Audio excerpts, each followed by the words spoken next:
Vamos para mais um vídeo. Agora a gente vai tratar especificamente da equação e como que aquelas variáveis que a gente viu anteriormente vão se comportar nessa equação.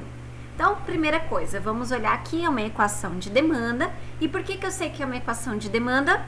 Porque especificamente a variável que está dependendo do preço desse próprio bem tem o sinal negativo, que implica numa relação inversa, em que a quantidade demandada cai à medida que o preço aumenta. Agora, se aqui fosse um sinal positivo, nós teríamos uma curva de oferta, uma equação que implicaria na oferta. Por quê? O preço aumentaria e a quantidade ofertada também aumentaria no mesmo sentido. Então, por esse sinal, a gente já consegue dizer que aqui se trata de uma equação de demanda. Nós temos aqui uma constante que significa o seguinte: independente de todas as variáveis, eu preciso consumir algum tipo de bem. Eu preciso comer, por exemplo, independente das outras variáveis. Aí aqui a gente tem a dependência do preço, né, do próprio bem. Então, a gente tem a variável que depende do preço do próprio bem. Aqui o sinalzinho negativo. Esse aqui é o preço do substituto, é um preço, e a gente sabe por causa do sinal positivo. Se fosse negativo, seria o preço do complementar. Como ele é positivo, é o preço do substituto. Porque o preço do substituto aumentou, o preço do Guaraná aumentou, a quantidade demandada por Coca-Cola aumenta. Então, é no mesmo sentido o sinal positivo. Agora, tratando do preço do complementar, a gente tem que o preço do complementar aumentou, a quantidade demandada do bem cai. Por que que isso acontece? Essa relação inversa. Porque os bens complementares são aqueles consumidos apenas em conjunto, como, por exemplo, a camisa e a gravata.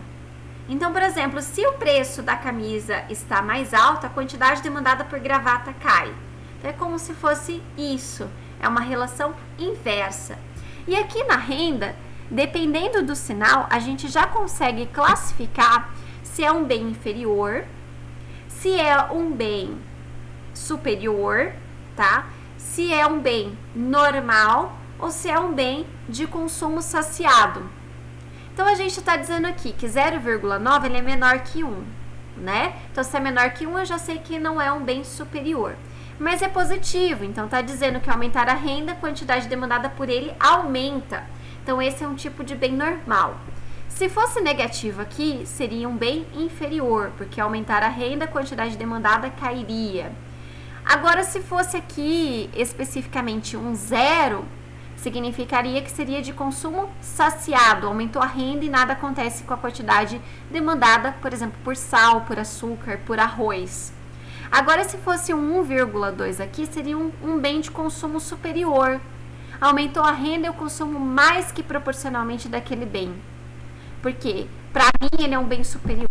Então, eu vou consumir muito mais bacalhau, porque ele é bem superior dependendo da minha renda, tá? Dependendo da minha classe social, existe uma relatividade para cada pessoa e, como a gente disse, são as demandas individuais, esse desejo de adquirir, que é a demanda, o desejo de adquirir é que faz com que a gente tenha o somatório das minhas demandas de todo o mercado. Então, o somatório das demandas individuais de cada um.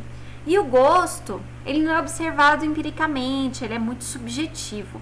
Por isso, ele não está sendo apresentado aqui na nossa equação. Então, basicamente, a interpretação dela seria essa.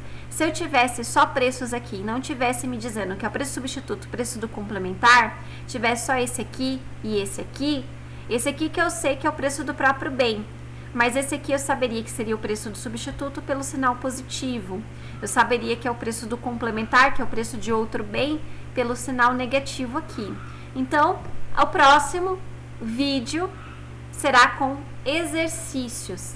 Então, eu vou explicar como fazer um exercício com equação dessa natureza, a interpretação dessa equação, e vou pedir para que vocês também façam para a gente poder treinar um pouco. Está bem?